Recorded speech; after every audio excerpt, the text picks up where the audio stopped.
téléspectateur yu ITV di leen nuyu di leen ziar am mbégte dellu si tey jii si àjjuma ji ñu am mbégte dalal Mansour Ndiaye nekk coordonnateur des distributeurs de carreaux Whiteford ñoom nag jamono ji ñi nga xamante ni ñooy yëngu ci wàllum distribution carreaux dañ nekk si grève juróom-ñaari fan ci weeru mars ba léegi nii jàpp juróom-ñaar fukki fan ak benn si weeru mars bi ñu nekk li ko waral nag loolu yëpp Mansour Ndiaye dina yaatal ci biir émission ndax ñoom fan yëpp ñu ngi yëglu dem rek moo suñu mujj ak seen conférence de presse bi nga xamante ni amaloon nañ ko ca Parcelles Assainies Mansour maa lay dalal jàmm ci plateau Kenu Askan Wi fii si ITV.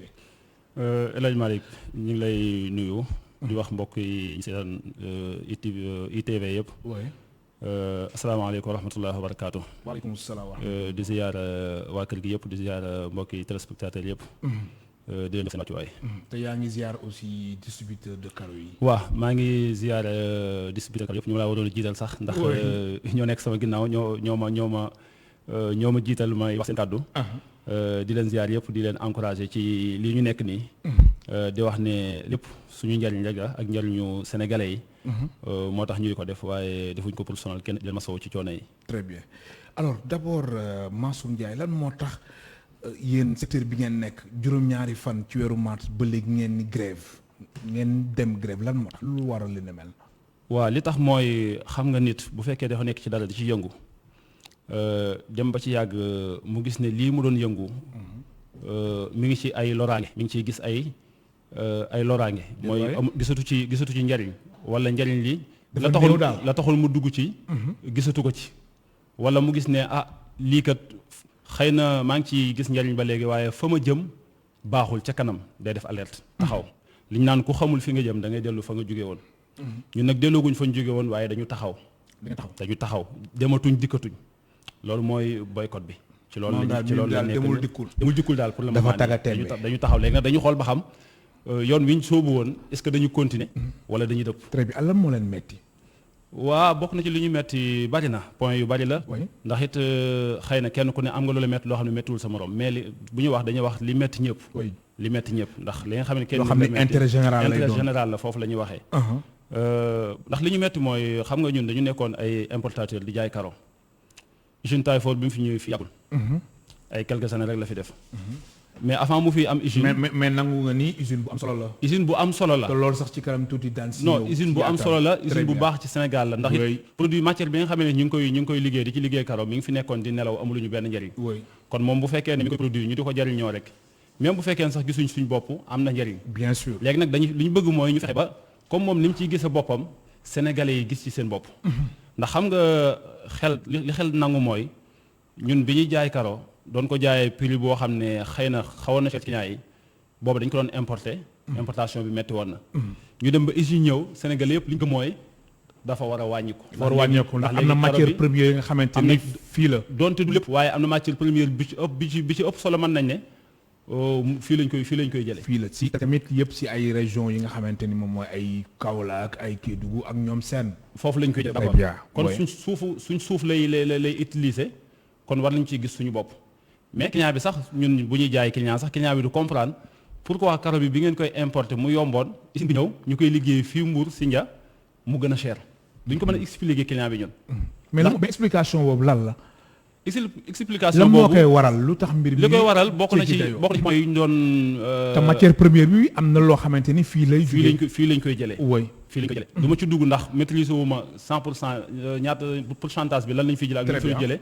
waaye li ëpp solo mooy suuf si moom fii lañ koy jëlee bi ñuy liggéeyee carreau bi.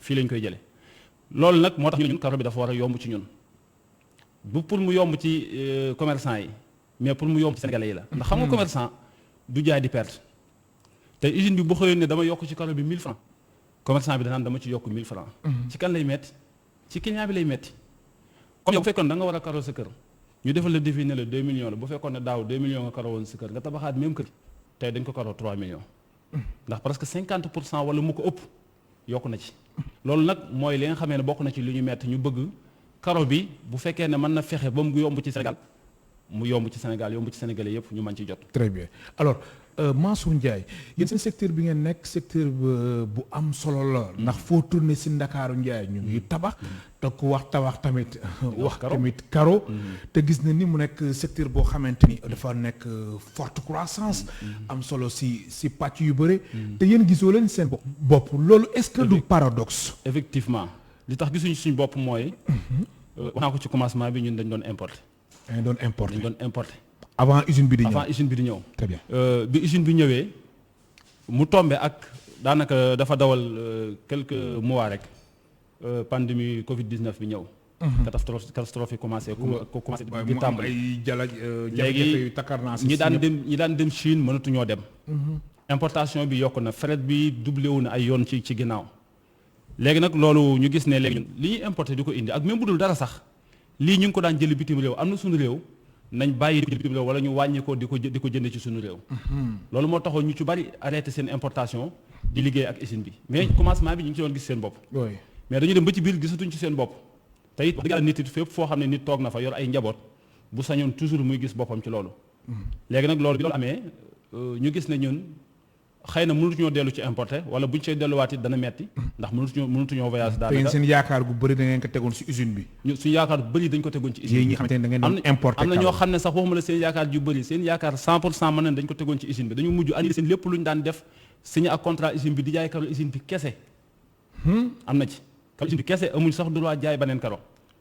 léegi nag kooku bu fekkee ne usine bi mi ngi lay tegal ay conditions di la galgal ndànk-ndànk àggagul fa mu jëm nga gis ne kii fii la jëm dafa baax ñu arrêté taxaw alerte usine bi dañu alerte état ni ko sa askan ñi ngi commencé di souffrir yàgg nañu souffrir sax mais dañu àgg foo xam ne dañu sës waaw mais galgal yi ngay wax dafa jëm ci wàllum lan si wàllum précarité wala tamit wàllum seen nekkin seen condition de travail wala tamit wàllum lépp li nga xamante ni dafa soxal wàllum social yéen ñi nga xamante ni yéen ay liggéey ak usine bi lan la.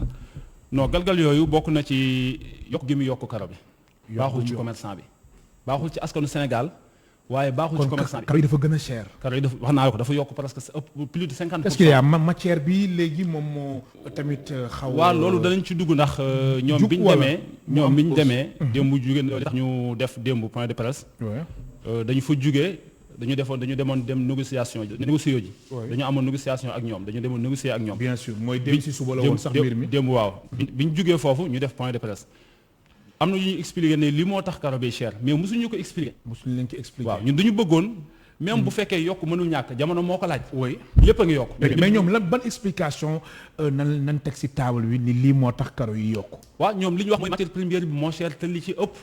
dañ koy importer. waaw mais loolu. mais importer wu ñëpp mais quand même matière première bi loolu constat la quand même depuis Covid bi gis na ni matière première bi nu mu jugee.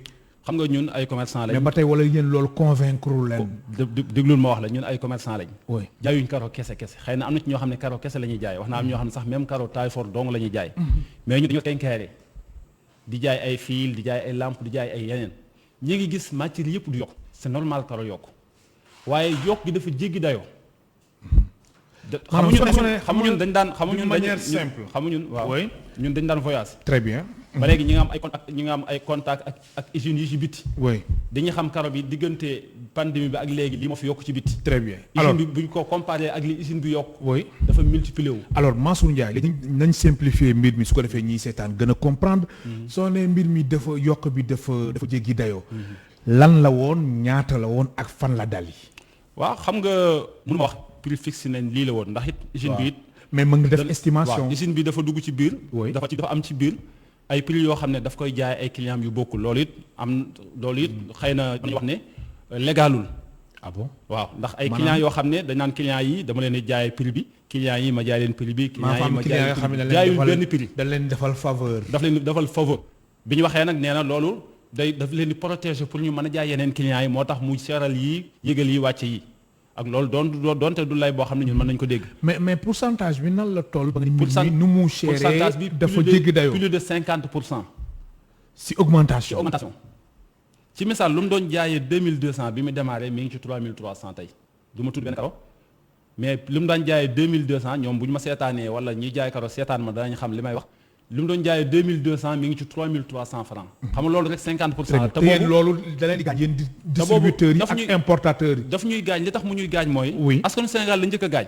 askanu Sénégal ndax xam nga dañ tabax bëgg wut ay carreaux. xam nga defar seen kër xam nga nit day ñëw di jënd ci yow. oui. nga defal ko facture ba pare wala nga defal ko devis avant muy nga koy defal facture. mu ne la daaw lii nga ma jaayee woon xam nga sénégalais loolu it tàmm na ko. ak doonte xam nañ ne loolu moom dëgg la moom. doonte xam nañ ne yokku même sax Ndiaga Seck mi réalisateur moom tamit tàmm na loolu bokk na si nga xamante ni ñoom soo leen jaayee dara ren. souvent tamit suñ ñëwee dinaa li nga ma jaayoo daaw li nga ma jaayoo mais loolu ñun comprendre nañ ko. mën nañu convaincre client bi ci ne jamono moo fi toll ndax dina ko xam ndax mi ngi dund mi ngi lekk mi ngi naan xam na fi prix yu toll. mais yokku yi tegaloo chaque semaine par semaine mu yokk 100 francs ndax moom loolu ma la wax ni moom la yokkandoo chaque semaine mu yokku. loolu ma la wax ni la moom la yokkandoo yokkandoo ko benn yoon. toogul ba mu neex ko rek mu ne karo bi day jóge fii dem fii yokk naa ci 1000 francs nga toog une semaine ne karo bi yokk naa ci 100 francs ñu toogaat 2 semaines mu ne karo bi yokk naa ci 200. ñu toogaat benn semaine mu ne karo bi yokk naa ci 100 francs noonu la koy yokkee léegi loolu ñun baaxul ci ñun. ndax semaine passée man am na ku ma jaay benn karo ci misaal. oui su ma ko jaayee 3000. lépp mu jëm ci wàllum carreau céramique. waaw semaine bii tey mu ñëw ne ko 3100 francs. danaa ñëw semaine passée 3000 nga ma ko jaayee woon te même loolu lay indi ci poosam munoo wax ba nga ko jaayee waat 3000. waaw ndax danaan li nga ma jaayoon wala mu génne facture sax war la. sénégalais la ngay sénégalais day xëccoo ba nga xam ne yow yaay mujj perte sa bénéfice loolu mooy baaxul ci ñun baaxul ci sénégalais yi mais baaxul ci mooy alors oui alors démb mooy li mu yokk mooy li mu yokk oui ñun duñ ko ci yokk mu ñu ko yokk ndax suñu mbokki sénégalais la ñuy jaay suñu papa la ñuy jaay suñu yaay la ñuy jaay moom bu ñu tegalee 1000 francs ci misaal ñun dañuy teg 800 perte 200 te su ma la déggee baax da ngeen dem ba si biir yéen gisatoo leen seen bopp maanaam mbir mi daal amoo leen si bénéfice da ngeen di jaay vraiment gisatuñ ci da suñu ngeen bopp di jaay di perte dañuy non egguñ sax ci perte mais ca lañ jëm sa ngeen jëm ca lañ jëm moo tax ngeen di artu waaw ca lañ jëm moo tax ñuy très bien alors Mansour Ndiaye ma fàttali moom mooy tey suñu gan si émission Kennu Askan Wi Mansour Ndiaye moom mooy coordonnateur des distributeurs de carreaux Dwight Ford tey jii moo nekk suñu gan si émission Kennu Askan Wi alors Mansour dem ginnaaw ba ngeen dajee ak responsable usines yi ñoom ñu expliquer leen si seen explication yow nga ni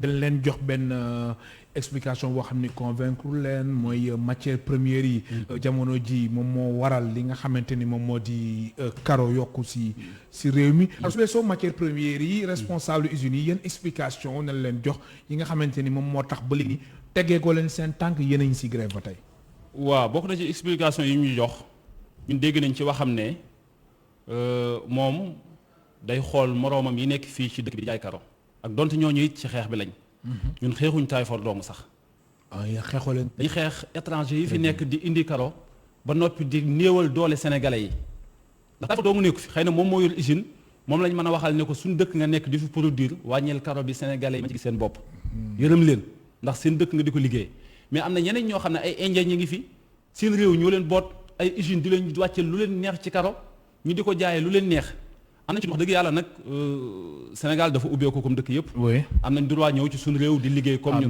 mais bu fekkee ne yow Mansour dafa ñëw daan importer nga ñëw daan dem Inde di indi conteneur nga ñëw lam doon wàcce nga di ko wàcc di ko jaay prix ba mu koy jënd Inde d'accord Mansour danaan kon man jëlatul may def transport di dem di fa def ay frais di ñëw da bàyyil ma jënd ci kii mais boo ko jaayee ba pare client ba daan jënd ci Mansour ñëw ci moom nga jaay ko même prix bi nga ko jaayee ki jënd 2 conteneurs client bi jënd 100 mètres nga jaay ko 100 mètres même prix bi nga ko jaayee est-ce que Mansour dina jaayati est-ce que dana fay location est-ce que dana fay emploi ci daanu la jëm très bien alors pourtant nag usine bi si bañ koy defar si bañ koy tabax si réew mi Sindia am na investissement boo nga xamante ni dañ ko estimé xayma ko si 35 milliards si xaalis CFA si lu toll si 42 hectares 35 milliards fanweeri milliards ak juróom naka noonu 42 hectares ñun fukki hectares ak ñaar kenn werantewul ni usine boobu quand même am na solo ba mu ñëwee ba léegi gis na aussi ay jéego ak ay performances yi nga xamante ne def na ko alors ñoom ñu siy gis seen bopp te yéen doon si gis seen bopp ñoom dañ ci nguuru bu baax yéen mais loolu est-ce que ñoom loolu seen intérêt la waaw seen intérêt la mën nañ ne su fekkee ne ñun ñi ngi koy nangu ba léegi daf ñuy lor waaye daf leen di jariñ moo tax nag ñun ñu taxaw ne léegi dañuy taxaw jàkkaarloo ak moom partenariat lañ duñu ay noon ay partenaire lañ duñu ay noon wax nañ leen ko duñu ay noon xeexuñ leen mais partenariat bi ñu seq ñun ak moom dañu bëgg mu rafet mooy commencement bi moom ni mu doon gañee ñuy gañee Sénégalais yi di gis seen bopp carreau bi yomb ndax it bu ñu waxee usine bi wax dëgg yàlla it dafa def stratégie boo xam ne dafa daaneel ñu doon importe du sax question dañu bàyyi importation directement dafa ñëw rek ñu bàyyi importation dem ci moom dafa ñëw xeex marché bi karo yi ñu doon importé maanaam dafa kase marché bi karo yi ñu doon importé doon jaay prix yoo xam ne ñun xam nañu ne prix yu raisonnable mais daf koy def découragé loo ñu importé ba ñu doon importé ñëpp ne man su ma indee karo du ma ko jaay ndax usine baa ngi fi ñu ngi jaay moins cher li may jaay ba ñëpp bàyyi importé ba mu leer na ko ne lii fi mu ne nii moom moo fi sës ndax am na ci yenn produit yoo xam ne mi ngi koy produire ku ko jëndul ci moom doo ko am pour le moment ci Sénégal. ah bon Sénégal gépp am na ay produits yoo xamante ni. ci misaal gerasaraam mu nga xam ne daanaka mën nañ ne mooy karo askan wi nga xam ne Sénégal yëpp ñi néew doole moom la ñu wër moo tax ñi néew doole ñëpp mën a karo pour le moment nii fexe na ba ku ko jëndul ci moom doo ko am kenn indeetu ko. kon ñoom dañ dem ba nekk lu ñuy wax monopole. loolu lañ yor te it war nañu ko démb bi ñu toogee ak moom wax nañu ne vente libre la marché bi Sénégal vente libre la. boo neexee jën boo neexee bàyyi te ba ñuy soxla dañ daan ñëw suñu place yi suba ak ngoon di toog fexe ñu liggéey ak ñoom. mais bi ñu demee ba xam ne monopole la ñun buñ leen amul duñ am leneen ñu bu leen neexee jënd bu leen neexee bàyyi ñun nag. ñoom ñoo leen wax loolu. ñoo ñu wax loolu kum neex jënd kum neex bàyyi contrat yi kum neex signé kum neex bañ a signé. amatul neex mais jamono ji yéen seen grève yi yéen si gaañu non. mais c'est normal. C'est normal ñu gaañu. alors grève yi conséquences yi lan la d'abord avant ba ñëw sax sur le plan national ak ñi nga xamante ni ñoom ñoo soxla karo yi yéen nan ngeen ko yëgee nan ngeen di dundee grève yi. non ni ñu ko yëgee mooy pour le moment nii xëy na sentir guñ ko 100% mais pare nañ pour sentir ko à 100%. sànq li ma wax rek. fan yëpp liggéeyoo leen. non fan yii non ñu ngi liggéey. waaw ndax grève bi ñu leeral ko. très bien surtout ça. grève bi du grève boo xam ne dañu toog bañ a liggéey comme ni ko ñeneen ñiy defee. boycott la dañu boycotté usine bi. usine bi si boppam lépp lu jëm ci wàllu usine bi lañ boycotté. man ba leen fa xam na. non xëy na nag avant ñuy jël décision ci grève bi defoon nañ ay commandes am na ñoo xam ne defoon nañ ay commandes 10 camions am ñoo xam ne defoon nañ commande 5 camions seen commande ña nga foon. ñooy leen léegi grève bi du. képp koo xam ne soxla nga képp koo xam ne mën nga jël sa karo. mën nga ko jël am nga fa karo ba tey bu fekkee ndax nit ki bu fekkee ne da ngay xeex moom bu ko bàyyee sa alal jëlal la nga fa am. mën nañu continuer di jaay waaye duñ jënd ci moom fekk amuñ ak déggoo grève bi ñàkk jënd ci moom la dañ la ko yaa moom sa alal. ñu ñooy jënd yaa am sa produit ñu ñoo am suñu alal téye sa produit ñu téye suñu alal ba ñu déggoo. loolu la mais teewul ñi ngi jaay mais nag buñ demee ba li ñu waroon a jaay ba suñuy dépôt jeex vide pare nañ pour tëdd suñuy kër. ah bon pare nañ pour tëdd suñuy kër mais yéen soo leen ko jaayul usine bi nag ngeen di def. buñ jaayul usine bi. non buñ jaayul usine bi ñaar def mën a nekk. xam nga nit ki it am na loo xam ne liñ naan da ngay dee gore wéet gore wéetlu ko gore. da ngay wéet gore wéetlu ko gore. yéen foofu ngeen toll. ñun ñu bañ a liggéey ci ngor moo ñu gënal ñuy liggéey ak usine bi ci ak njaam te fa ñu jëmee foofu la ndax condition yi ñuy teg ndax li waral grève bi sax li tax coûte que coûte ñëpp dajee ñu décrété 22 semaines. dafa xëy ne ndax daf ñu ciy nax. danaan def bu xëyee bu waree yokk danaan tey la lan. tey le 11 mars tey le 11 vendredi 11 mars. tey le 11. danaan le 17 damay yokk léegi fii ba le 17 gars yi dañuy gaaw daw li ñu amoon xaalis lépp ñu def ko karo pour yokk bi. buy ñëw fekk ñu am stock. nga xam ne boo waroon a jaay une semaine. maanaam da leen di prévenir. li mu su ko defee yéen ngeen a fagaru. gars yi gaaw daw jënd li mu yor yow nit ki nan la ne damay grève damay yokk bi métti la. ba pare une semaine avant daal. une semaine avant day wax ne damay yokk ay message lu ñuy envoyé damay yokk bu waxee ne damay yokk léegi gars yi jël li ñu amul lépp ci àll dem xëpp ko boo defee li mu waroon a am ci 2 semaines ci une semaine la koy am. léegi nag loolu la commerçant yëpp mu leen ci interpellé dañ ci yee loolu du xalaat bu baax. très bien alors Mansour Ndiaye gis nañ ni carreau yi ay façon la sooñ doon faram-fàcceel carreau céramique lan ngay wax ak njëriñam. waaw carreau céramique moom wax dëgg yàlla lu am njëriñ la te lu mënul ñàkk la ci société bi. lu mënul ñàkk la pour le moment nii. ndax bu njëkk li fi nekkoon Sénégal xam nañ ko ay tapis fi nekkoon. chaque événement nga changé tapis. mais depuis bu carreau ñëwee léegi waaw yenn événement yeeg baax na ci te it luñ mënul ñàkk la daal ci gàttal. lu mënul ñàkk ci dund gi la. ndax dana protéger sa kër. dana sàmm sa miiru façade tey bu fekkoon da nga am façade boo xam ne day xorom wala boo peinturé xale yi bind ko nga peinturaat chaque semaine wala chaque mois wala chaque année nga peinture karo mën na la protéger ci loolu. karo lu mënul ñàkk ci dund gi la daal ci gàttal. dem comme mënul ñàkk ci dund gi la te am nañu usine bu koy liggéey na ko yombal sénégalais yi ñun loolu mooy suñ problème. très bien loolu lañ bëgg. alors yéen ñi nga xamante ni ay distributeur ngeen. ci wàllum ay équipement ak tamit wàllum condition de travail nan la tëddee yéen seen rapport ak usine bi. comme li nga xamante ni moom moo jëm ci wàllum yéen nekkin bi nga xamante ni ak bët bi nga xamante ni moom leen di xoolee ci seen wàllum condition de travail. bët bi muy xoolee li ma wax sànq ci commencement bi joxoon nañu cër. daana waxtaan ak ñun. oui daanañu laaj xalaat daana déplacé suñu place mais bi mu demee ba nga xam ne comme li nga wax moom nañu mën nañ ne mënatuñ koo ñàkk bi moom loolu la gëm ak ñun. mais est-ce que Mansour est-ce que réellement loolu la est-ce que aussi ñoom lu leen expliquer quand même fekkee ni yéen convaincre leen mais matière première ya nangu ni que nii ak li nga xamante ni mooy situation bi àddina bi di dund muy Covid-19 loolu constat général. waaw loolu constat la moo tax ñun accepté nañu yokk gi nee nañ ko xam nga ñun du question yokk gi dañ ko contre à 100%. oui néewuñ ko waroo yokk. dañ ne ko li nga yokk dafa ëpp. li nga yokk dafa ëpp. waaw li nga yokk dafa ëpp. te mënatoo leen. xam nga duñ ne ko sax li nga yokk dafa ëpp mu mel ne dañ ne ko li ngay am ci ñun dafa ëpp ndax nit it bu fekkee dafa investir ay milliards war na gagner. waaye dañ ne ko li nga yokk dafa ëpp ci askan wi. yërmaande ci askan wi lañ soxla. mënoon na gën a néew ndax it comme lu prix boo karo boobu ma lay wax naa la mooy askan wi mën nañ ne ñëpp moom la ñu gën a néew doole sax moom la ñuy jënd. karo boobu li ci yokk wax dëgg yàlla à 50 te moo gën a néew lu mu yokk mën nañ ne 50%.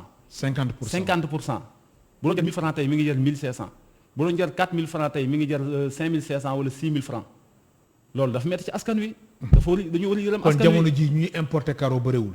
jamono ji ñuy importer am na ñuy importer ñi ngi importer Inde am na ñuy importer yeneen réew yi.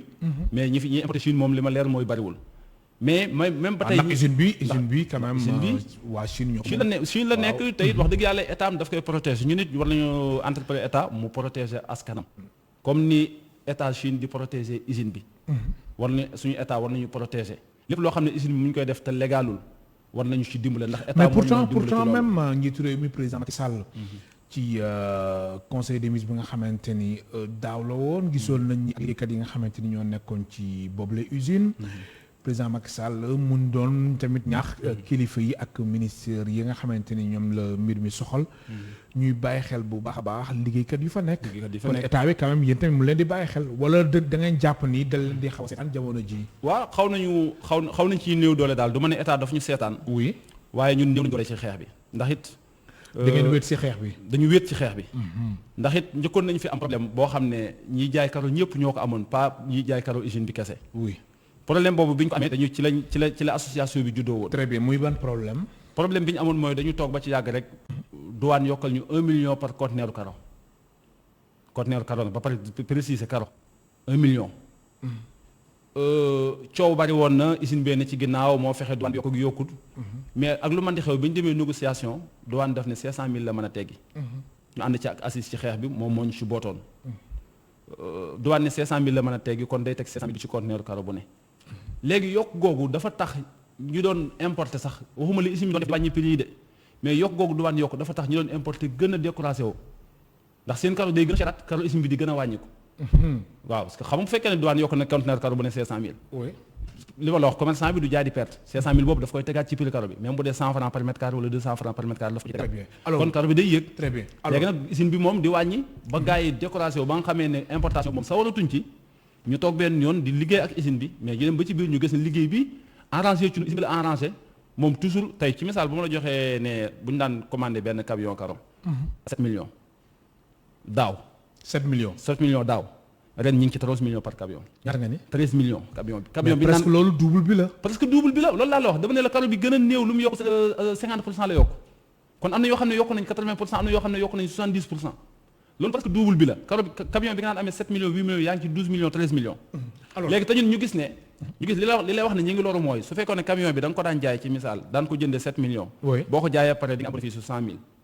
tey yaa ngi koy jëndee 13 millions te boo ko jaayee pare bénéfice ba boo moytuwul 90 000 ngay am bénéfice ba yokkul bénéfice bi yokkul bénéfice moom yokkul comme taxaw lay taxaw comme taxaw lay taxaw Très bien. toujours yaa ngi versé alors boobu la usine di Tyford moom tamit ci wàllum defaru carreau si seen ay objectif bokkoon na si defar 55 000 mètres carrés par jour ci wàllum carreau boobu la estimation wala boobu la chiffre si sa gis-gis usine bi am na doole war ko gën a mën a yokk wala dafa néew si sa gis-gis sama gis-gis 55 000 mètres carrés par jour sama gis-gis mooy usine bi mën na ko yokk mën na ko yokk mën na ko yokk te am na moyens yi am na moyens yi ndax du usine boo du usine bu ndaw usine bi presque mi ngi Afrique fépp avant muy samp fii usine carreau bi mu fi doon dafa njëkk am dépôt di indi di importer di indi di ñu jaay avant usine bi pare oui boobu carreau bi mi ngi doon jógee Ghana xëy na am na yuy jóge Chine sax mais mi ngi doon jógee Ghana kon am na usine Ghana Oui. am na usine Kenya am na faneen ak faneen ci àdduna bi kon am na doole ju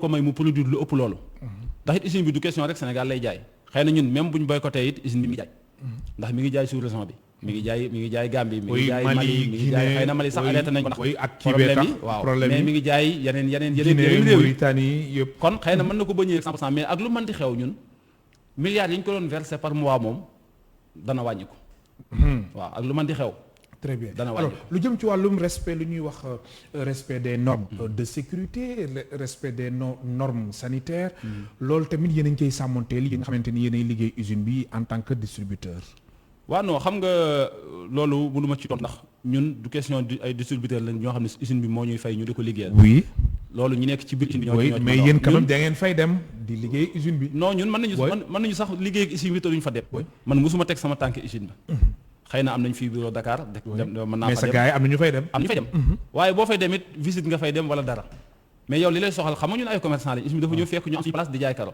maanaam yéen daal jaay rek moo leen ñun ñun daal dañ koy jaayal dañuy jënd ci moom di jaay ñun loolu lañ seq ak moom yéen daal da ngeen di ñëw rek jënd jaay dañuy ñëw jënd jaay loolu lañ seq ak moom mais nag am na ay contrat yu seq yoo xam ne moo ñu lié te contrat yi daf ko war a respecté loolu nag ñu doon ñu dañ ko war a respecté moom it daf ko war a respecté ñu loolu nag kon mooy lu suñu jëm ci problème. wàllum engagement bi si seen gis-gis yéen sàmmonteeg li nga xamante ni moom moo di seen contrat bi leen lii Non, ak ñu ngi koy- usine mais ñoom si li nga wax mooy sàmmontewul ak li ne mel mën naa ne sàmmantewuñ ko waaye it bari na loo xam ne daf ñu ko defaloon pour jël ñu bi mu ñu amee mu dindi ko ah bon waaw ndax usine bi ci misaal boycott bi jour bi ñu ko defee la 7 daf ñu envoyé message ni la 7 damay yokk nga envoyé message ñu leen la set da ngeen di yokk message dañuy envoyé du sax daf ñuy woo de message lay envoyé ñëpp ne la 7 damay yokk daan ne tel karo sangam ndax karo yi muy liggéey dimension yi muy liggéey dafa bari 20 30 30 30 40 40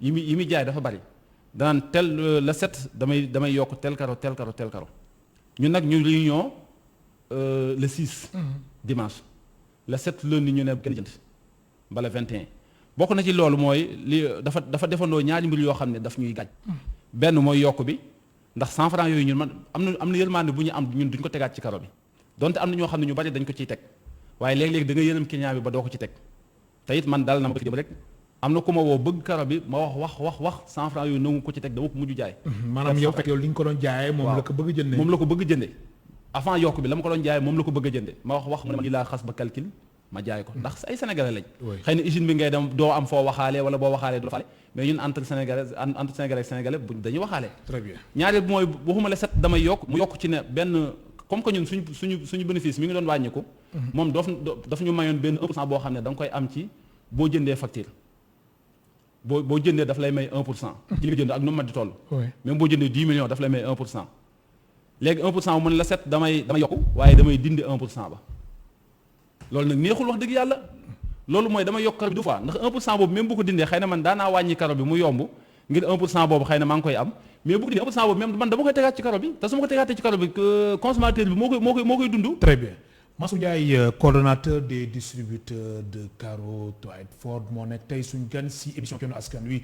Mansour lu ñu desee si ay simili bëriwul mën naa wax ni sax juróomi simili moo ñu desee alors seen grève yi du 7 le au 21 alors soo leen demee ba le 21 situation bi nga xamante ni yéen jàpp ngeen ni dafa tagga témbe demul dikkul te dem ba leen waa responsable usine yi recevoir les teewul teggi woo leen seen tànk soo leen demee ba le 21 lan ngeen fas yéene def ba si seen plan d'action ban étape moo si nar a topp Mansour Ndiaye grève bi du 2 semaines rek 2 semaines renouvelable la 2 semaines renouvelable. 2 semaines renouvelable. waaw mais Mansour loolu baaxul si yéen loolu da ngeen si gaañu quand même. mais ngeen di grève mais ñu gaañu ak suñu ngor moo gën ñu ñuy teg loo xam ne àttanuñ ko. ñu gaañu ak suñu ngor même baaxul ci usine bi. baaxul si usine bi waaw bien sûr d'accord kon baaxul si ñu ñaar ñëpp. kon ñu jàmmoo toog li nga xamee ne point yi ñu xam ne tegal nañ ko ñu gis ne lii d'accord mën nañ ci déggoo ñun néewuñ 12 points yëpp dañ ciy déggoo force. très bien mais am na si ay points yoo am na xamante ci point yoo xam ne dañ ko koo ñaan. du force mu def ko. muy ban. comme ci lu mel ne 1% bi mu ñu doon neexalee. oui. bañu ñu wàññi karo bi ndax 1% boobu. mu bëgg ko teggi 1% bi du woon bokkutoon ci contrat bi daf ñu ko mayoon. mais bis bu ko teggee daf ñuy lor mooy dañ koy tegaat ci consommateur u sénégalais bi. day métti ci moom su ko defee consommateur bi moo siy gaañu. 1% boobu bu ko mënta yokk na ko ci delloo. benn la ci boobu.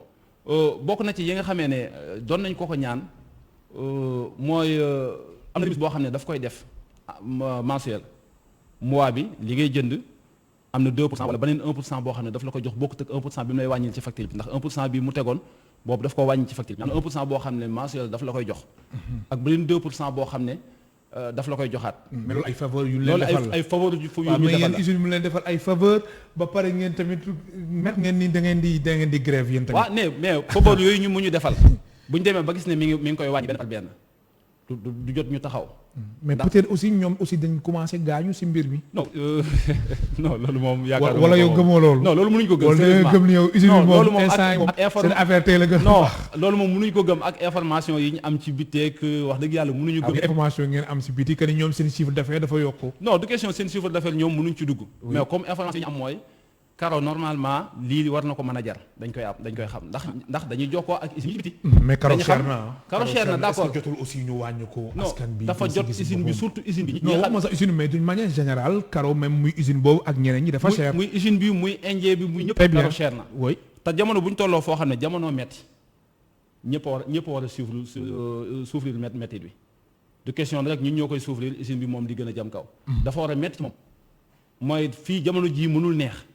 moom it na naqari ci moom naqari ci ñun ba jamono neex. très bien mu yokk lu mu yokk. alors si seen revendication yi bokk na si benn bi nga xamante ni moom nga expliqué léegi muy 1% bi beneen bi lan la.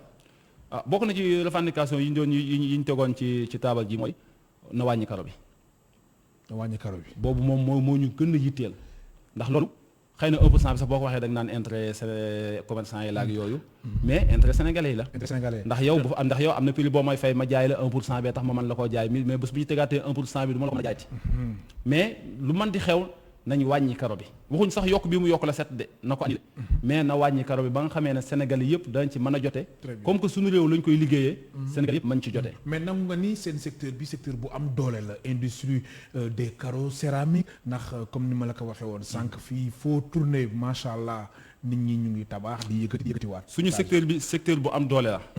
financièrement mais secteur bu am doole la ci ay emploi yoo xam ne ñu ngi koy jël.